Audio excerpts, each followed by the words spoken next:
अब चौथा number question आपका है। चौथा नंबर देखने के बाद तो आपको क्वेश्चंस हार्ड लगते होंगे, लेकिन ये हौला क्वेश्चंस है। देखिए, थोड़ा सा ध्यान देना है। क्वेश्चंस कहता है कि एक नगर में टैक्सी के भाड़े में एक नियत भाड़े के अतिरिक्त चली गई दूरी पर भाड़ा सम्मिलित किया जाता है। 10 किलोमीटर दूरी के लिए 105 रुपया भाड़ा है तथा 15 किलोमीटर चलने के लिए 155 रुपया है। नियत भाड़ा तथा प्रति किलोमीटर भाड़ा क्या है? एक व्यक्ति को 25 किलोमीटर यात्रा करने के लिए कितना भाड़ा देना होगा? सबसे पहला बात तो यहाँ पर आपको ये समझ में नहीं आते होंगे कि देखिए, नियत भाड़ा तथा प्रति किलोमीटर भाड़ा क्या है। तो मतलब नियत भाड़ा और प्रति किलोमीटर भाड़ा क्या है, कहने का ये अर्थ आ जाता है कि आपको कहता है कि जब भी आप देखिए, यहाँ से ए है और यहाँ पर बी है, तो ए और बी के बीच जब आते हैं तो कहता है कि यहाँ से यहाँ तक आपका, यहाँ से यहाँ तक आपका नियत भाड़ा है और प्रति किलोमीटर का भाड़ा, इधर का भाड़ा आपका अलग है। समझ गए बात को? प्रति किलोमीटर का भाड़ा, यानी इससे भी दूसरा स्टेप में समझिए फिर से। यानी 1 किलोमीटर और 1 किलोमीटर यहाँ हो गया, यानी यहाँ से प्रति किलोमीटर हो गया, तो इतना इतना का अलग भाड़ा बता रहा है वो। समझ गए? प्रति किलोमीटर यानी अलग अलग आपको भाड़ा बता रहे हैं, तो कि कितना कितना होगा। तो आप नियत भाड़ा मान लीजिए और प्रति किलोमीटर भाड़ा मान लीजिए, ठीक है। इसमें मान लीजिएगा तो आपका दोनों का मान निकल जाएगा। तो सबसे पहला आप लिख सकते हैं कि माना, देखिएगा, लिखिएगा क्या, माना नियत भाड़ा x रुपया है, तो नियत भाड़ा x रुपया, ठीक है। और प्रति किलोमीटर का भाड़ा क्या है? प्रति किलोमीटर का भाड़ा क्या है? भाड़ा आप y रुपया मान लीजिए, ठीक है। इसमें कोई प्रॉब्लम है आपको समझने में? नहीं। देखिए, क्वेश्चन आपको कहता है कि एक नगर में टैक्सी के भाड़े ने एक नियत भाड़े के अतिरिक्त चली गई दूरी पर भाड़ा सम्मिलित किया जाता है, ठीक है। चली गई दूरी यानी अतिरिक्त भाड़े या एक नियत भाड़ा, यानी देखिए यहाँ पर प्रश्न से लिखिएगा। पहले प्रश्न से क्या कहता है कि नियत भाड़ा के अतिरिक्त चली गई दूरी। नियत भाड़ा आपने माना है x, ठीक है, और अतिरिक्त चली गई दूरी सम्मिलित यानी 10 किलोमीटर दूरी तय करता है। तो यानी प्रति किलोमीटर आपका y माने हैं, तो आपका 10 किलोमीटर है तो 10y हो जाएगा, 10y, ठीक है। और आपने कहता है कि इतना के लिए भाड़ा 105 रुपया है, तो दोनों मिला करके ये जो भाड़ा हुआ 105 रुपया हुआ, तो मिला करके तो प्लस, लेकिन ये समीकरण फर्स्ट। समीकरण बनाना ही खतरनाक है, तो आपको समझना बेहद जरूरी है, ठीक है। फिर कहता है आपको अगला स्टेप में, देखिए पुनः प्रश्न से, अब पुनः प्रश्न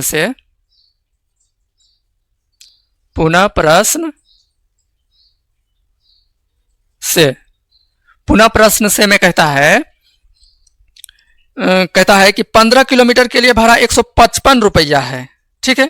यानी नियत भाड़ा, आपने नियत भाड़ा माना x है, x फिर प्लस, और पूरा भाड़ा कितना है, यानी 15 किलोमीटर के लिए 15y, तो 15 किलोमीटर के लिए 15y।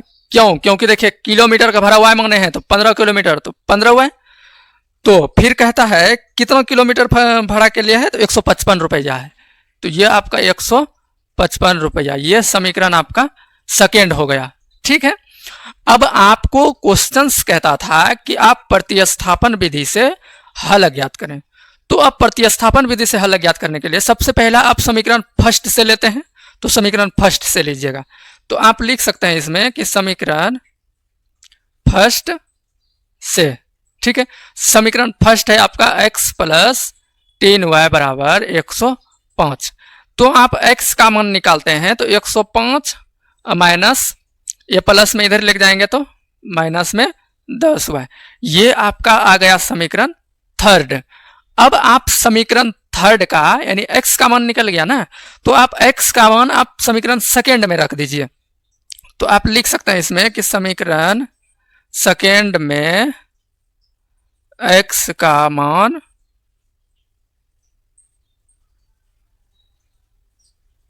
रखने पर, ठीक है।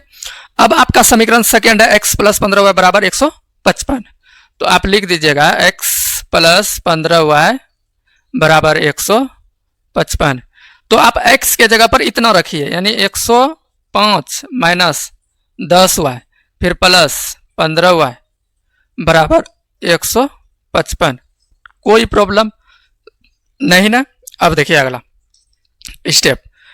अब इसमें से आप माइनस प्लस, यानी दोनों माइनस प्लस अगर आता है तो माइनस आएगा, तो 105 लिख दीजिए, लेकिन बड़ा के आगे में प्लस है तो प्लस लगा दीजिए। तो 15 में 10 गया तो 5 हुआ है बराबर 155।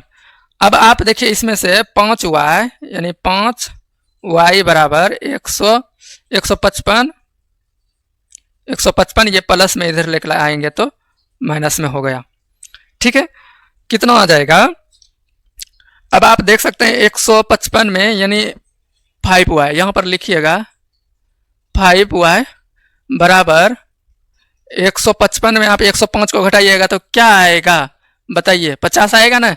5 से अगर हम कटाते हैं तो 10, यानी y का मान आपके पास 10 आ गया। तो अब आप y का मान आप समीकरण थर्ड में रख दीजिए। तो आप लिख सकते हैं कि समीकरण थर्ड में y का मान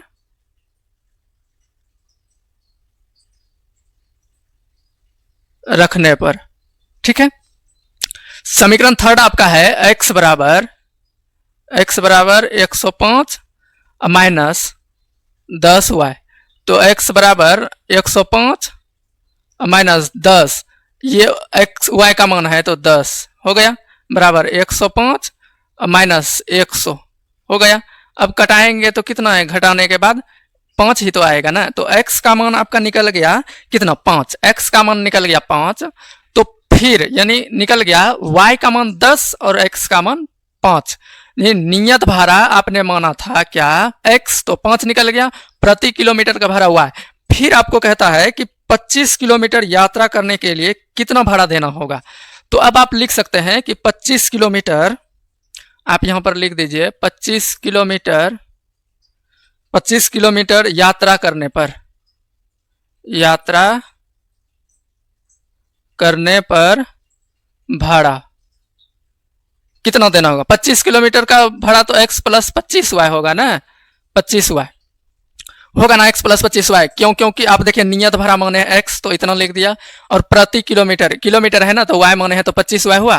फिर अब आपका x का मान देखिए यहाँ पर 5 निकला है, तो x बराबर आप 5 रख दीजिए x का मान, फिर प्लस 25 गुना y का मान आपके पास कितना है? 10 है, y का मान 10, तो यहाँ पर रख दीजिए 10, फिर 5 प्लस 200 कितना हो जाएगा? 50, तो इधर 255, ये इतना रुपया हो जाएगा।